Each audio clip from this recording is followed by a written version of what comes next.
Hi, welcome to the channel. I don't think people understand just how powerful sleep can be. Imagine waking up every morning feeling refreshed, energized, and ready to conquer the world.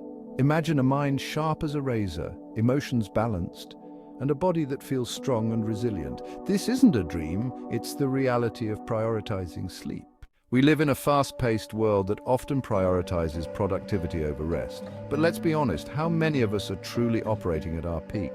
We sacrifice sleep for extra hours of work, endless scrolling, or binge-watching shows.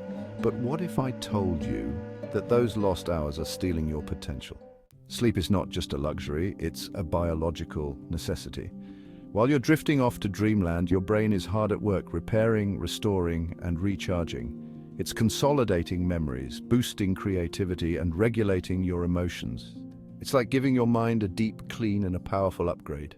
But the benefits of sleep extend far beyond your mental health.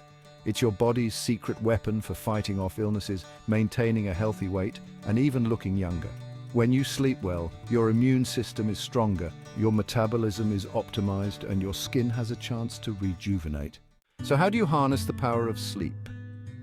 It starts with consistency. Try to go to bed and wake up at the same time every day, even on weekends. Create a relaxing bedtime routine to signal to your body that it's time to wind down. Invest in a comfortable sleep environment and limit screen time before bed. Remember, sleep is not a competition. It's about quality, not quantity. 7 to 9 hours of uninterrupted sleep is ideal for most adults. Listen to your body and don't be afraid to prioritize rest. Investing in sleep is an investment in yourself. It's a decision to show up as the best version of you every day. So let's make sleep a priority. Let's reclaim our nights and transform our days. Sweet dreams. Remember, prioritizing your sleep can transform your life. Make sleep a priority and wake up to a better you. Good night.